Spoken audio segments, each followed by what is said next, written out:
آج ہم قرآن مجید کی ایک بہت ہی خاص سورہ عبس پر بات کرنے والے ہیں۔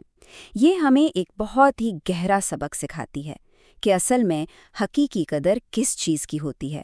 تو چلیں اس پر اثر کہانی اور اس میں چھپی ہوئی الہامی رہنمائی کو سمجھتے ہیں۔ ہم اس سورت کے پیغام کو 5 حصوں میں سمجھنے کی کوشش کریں گے۔ سب سے پہلے ایک نرم اصلاح، پھر انسان کی ناشکری پر ایک نظر، اس کے بعد اللہ کی دی ہوئی نعمتوں کی نشانیاں، پھر بات ہوگی یوم حساب کی، اور آخر میں 2 حتمی انجاموں کا ذکر ہوگا۔ تو آئیے شروع کرتے ہیں۔ اچھا، تو کہانی شروع ہوتی ہے ایک بہت ہی انسانی لمحے سے، ایک ایسا لمحہ جب آپ جانتے ہیں توجہ کہیں اور چلی جاتی ہے، لیکن یہی وہ بظاہر معمولی سا واقعہ ہے جو ایک بہت بڑے، ایک بہت گہرے سبق کی بنیاد بن جاتا ہے۔ ایک ایسا سبق جو ہمیں سکھاتا ہے کہ اصل قدر اور قیمت کس چیز کی ہے۔ تو پہلے حصے میں ہم دیکھتے ہیں کہ اس واقعے کے فوراً بعد اللہ کی طرف سے رہنمائی آتی ہے۔ یہ ایک بہت نرم لیکن بالکل واضح اصلاح ہے جو اس بات کی یاد دہانی کراتی ہے کہ ہماری توجہ کا مرکز کیا ہونا چاہیے اور اصل میں اہمیت کسے دینی چاہیے۔ یہاں ایک بڑا گہرا سوال اٹھایا گیا ہے، بھلا ہمیں کیا پتا کہ جو شخص رہنمائی کے لیے آیا ہے اس کے اندر کتنی بڑی صلاحیت چھپی ہے؟ کیا پتا وہی ہے جو دل سے پاک ہونا چاہتا ہو اور یہی نصیحت اسے سب سے زیادہ فائدہ پہنچا دیں؟ یہاں پر 2 بالکل مختلف رویوں کا موازنہ کیا گیا ہے۔ ایک طرف تو وہ مخلص انسان ہے جو علم کی تلاش میں بھاگا چلا آ رہا ہے، دل میں اللہ کا ڈر لیے ہوئے، اور دوسری طرف وہ ہے جو بالکل بے پرواہ ہے، جسے شاید اپنے مرتبے یا دولت کا گھمنڈ ہے۔ قرآن یہاں بالکل صاف صاف بتا دیتا ہے کہ اصل اہمیت، اصل قدر اس پہلے شخص کی ہے، بھلے ہی دنیا اسے نظر انداز کیوں نہ کر دے۔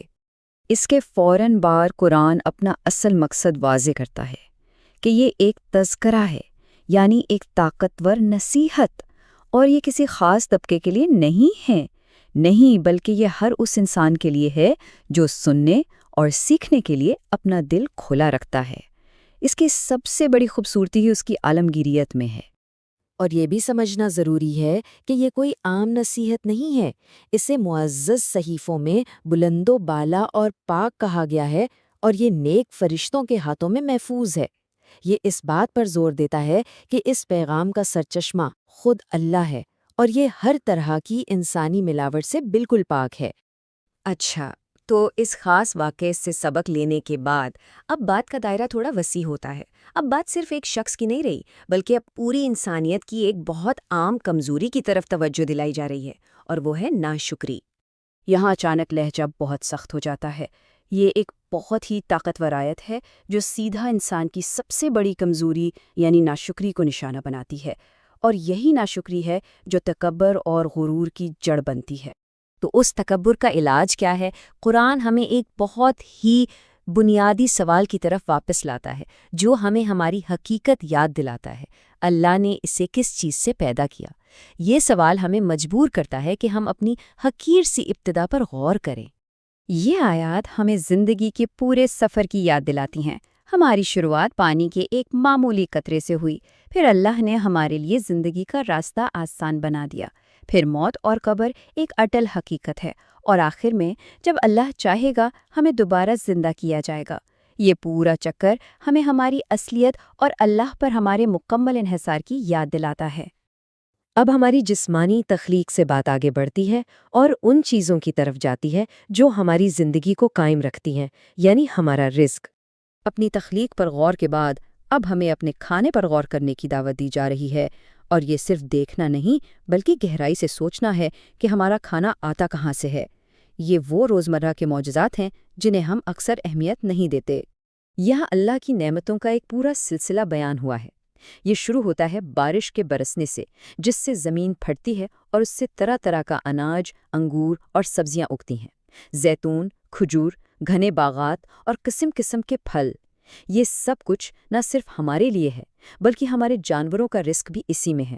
یہ ایک پورا نظام ہے جو اللہ پر ہمارے مکمل انحصار کو ظاہر کرتا ہے۔ رزق کی ان نرم نشانیوں کے ذکر کے بعد اب بات اس حتمی اور سب سے طاقتور واقعے کی طرف بڑھ رہی ہے، یوم حساب۔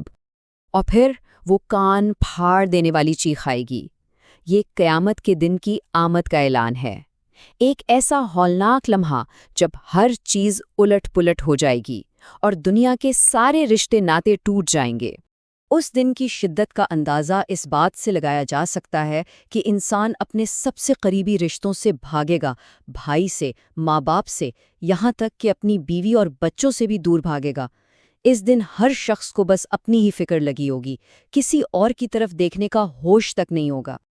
اور اب ہم اس صورت کے بالکل آخری نتیجے پر پہنچتے ہیں، ناشکری اور تکبر کا راستہ اور ایمان اور عاجزی کا راستہ، ان دونوں کا انجام کیا ہوگا؟ یہ آخری حصہ ہمیں دو بالکل مختلف تصویریں دکھاتا ہے۔ یہاں دو گروہوں کا آخری انجام بالکل واضح کر دیا گیا ہے۔ ایک طرف وہ چہرے ہیں جو روشن ہوں گے، ہنستے مسکراتے اور خوشیاں مناتے ہوئے، یہ وہ لوگ ہیں جنہوں نے اللہ کی نصیحت کو دل سے مانا، اور دوسری طرف وہ چہرے ہیں جن پر دھول اڑ رہی ہوگی اور سیاہی چھائی ہوگی۔ یہ سورت میں بیان کیے گئے تمام موضوعات کا حتمی نتیجہ ہے۔ اور پھر سورے کا اختتام ہوتا ہے ایک بہت ہی واضح اور حتمی پہچان کے ساتھ، یہ وہی لوگ ہیں جو کافر اور بدکار ہیں۔ یہ واقعی ایک بہت طاقتور نتیجہ ہے۔ یہ ہمیں سوال کے ساتھ چھوڑ جاتا ہے کہ ہم اپنی زندگی میں کس چیز کو اہمیت دیتے ہیں، ہماری توجہ کس طرف ہے، اور سب سے بڑھ کر یہ کہ ہمارا راستہ، ہمارا سفر ان دو انجاموں میں سے ہمیں کس کی طرف لے کر جا رہا ہے۔